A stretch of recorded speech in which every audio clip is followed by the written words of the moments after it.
الصلاۃ والسلام علیک یا سیدی یا رسول اللہ وعلی آلک و اصحابک یا سیدی یا حبیب اللہ۔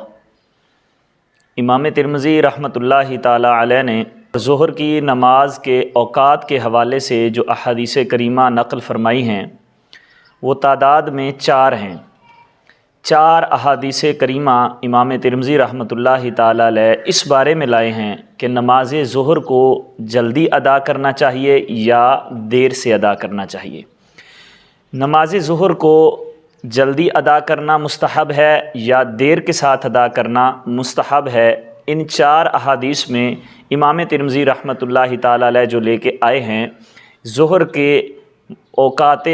مستحبہ کے بارے میں بیان ہے۔ جو پہلی حدیث مبارکہ ہے وہ حضرت اماں عائشہ الصدیقہ رضی اللہ تعالی عنہا سے روایت ہے۔ آپ فرماتی ہیں کہ میں نے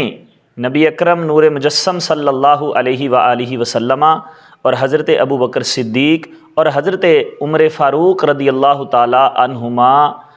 کے علاوہ کسی کو بھی ظہر کی نماز کو اتنی جلدی ادا کرتے ہوئے نہیں دیکھا جتنی جلدی یہ حضرات نماز ظہر کو ادا کرتے تھے۔ یعنی حضرت اماں عائشہ الصدیقہ رضی اللہ تعالیٰ عنہ فرما رہی ہیں کہ نبی پاک علیہ السلام، حضرت ابو بکر صدیق اور حضرت عمر فاروق رضی اللہ تعالیٰ عنہما کا معمول یہ تھا کہ نماز ظہر کو جلدی ادا کرتے تھے۔ سے جو اگلی روایت ہے وہ امام زہری رحمۃ اللہ تعالیٰ علیہ فرماتے ہیں کہ حضرت انس بن مالک رضی اللہ تعالیٰ عنہ نے مجھے بتایا کہ نبی اکرم صلی اللہ علیہ وآلہ وسلم ظہر کی نماز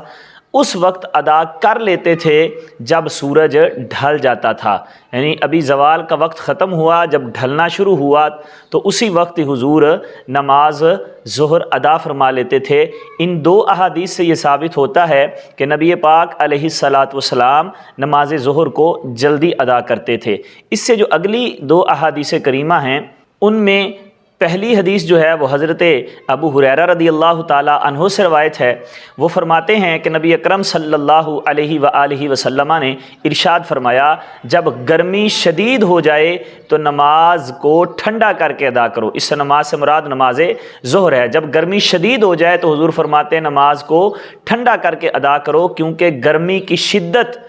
جہنم کی تپش کا نتیجہ ہے۔ اس سے جو اگلی حدیث مبارکہ امام ترمذی لائے ہیں وہ حضرت ابو ذر غفاری رضی اللہ تعالی عنہ سے روایت ہے۔ آپ فرماتے ہیں کہ نبی اکرم نور مجسم صلی اللہ علیہ وآلہ وسلم ایک سفر میں تھے اور حضرت بلال حبشی رضی اللہ تعالی عنہ بھی آپ کے ساتھ تھے۔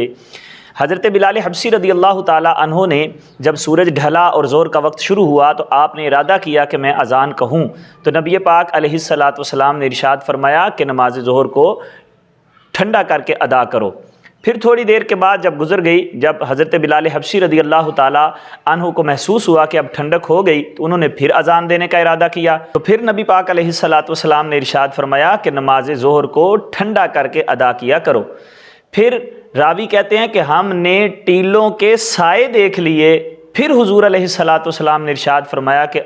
اے بلال اب تم اذان کہو۔ پھر حضرت بلال حبشی رضی اللہ تعالیٰ عنہ نے اذان کہی، پھر اقامت کہی اور نبی پاک علیہ السلام نے نماز ظہر ادا فرمائی۔ اور پھر نبی پاک علیہ السلام نے ارشاد فرمایا گرمی کی شدت جہنم کی تپش کا نتیجہ ہے، تم نماز کو ٹھنڈے وقت میں ادا کیا کرو۔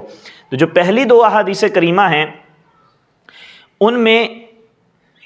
اس بات کا بیان ہے کہ نماز ظہر کو جلدی ادا کر لیا جائے، اور جو دوسری 2 احادیث کریمہ ہیں ان سے پتہ چل رہا ہے کہ نماز ظہر کو ٹھنڈا کر کے ادا کرنا چاہیے، یعنی وقت گزار کر پھر اس کو ادا کرنا چاہیے جب گرمی کی شدت کم ہو جائے۔ تو حضرت امام اعظم ابو حنیفہ رحمۃ اللہ تعالی علیہ کا جو موقف ہے وہ بڑا خوبصورت ہے۔ آپ فرماتے ہیں نماز ظہر کو سردیوں میں جلدی ادا کر لیا جائے اور گرمیوں میں اس کو دیر سے ادا کرنا یہ مستحب ہے۔ اس موقف کے ساتھ آپ 4 احادیث پر عمل کرنے والے بن جائیں گے کہ پہلی 2 حدیثیں یہ ثابت کر رہی ہیں کہ نماز ظہر کو جلدی ادا کر لیا جائے، اور 2 احادیث جو بعد میں امام ترمذی لائے ہیں وہ اس بات پر دلالت کر رہی ہیں کہ نماز کو ٹھنڈا کر کے ادا کیا جائے، اور یہ احادیث کریمہ جو آخری 2 ہیں اس بات پر بھی دلالت کر رہی ہیں کہ جو حضور نے فرمایا کہ ٹھنڈا کر کے ادا کرو، اور فرمایا کہ گرمی کی شدت جو ہے وہ جہنم کی تپش کا نتیجہ ہے، تو گویا حضور فرما رہے ہیں کہ جب گرمی ہو تو پھر اس کو ٹھنڈا کر کے ادا کیا جائے۔ تو امام اعظم ابو حنیفہ رحمۃ اللہ تعالیٰ علیہ کا جو موقف ہے بڑا خوبصورت ہے اور واضح ہے۔ تو آپ فرماتے ہیں کہ سردیوں میں نماز ظہر کو جلدی ادا کیا جائے اور گرمیوں میں دیر سے ادا کیا جائے۔ اس کے علاوہ ایک اور روایت موجود ہے، حضرت انس رضی اللہ تعالیٰ عنہ فرماتے ہیں، آپ فرماتے ہیں نبی پاک علیہ الصلاۃ والسلام نماز ظہر کو سردیوں میں اتنی جلدی ادا کر دیتے تھے کہ ہمیں پتہ نہیں چلتا تھا کہ نماز سے پہلے کا جو دن گزرا ہے وہ زیادہ حصہ ہے یا جو نماز ظہر کے بعد آنے والا دن کا حصہ ہے وہ زیادہ ہے۔ لہٰذا سردیوں میں نماز ظہر کو جلدی ادا کرنا یہ مستحب ہے اور گرمیوں میں دیر سے ادا کرنا یہ مستحب ہے۔ اللہ تبارک و تعالی ہمیں سمجھنے کی توفیق عطا فرمائے۔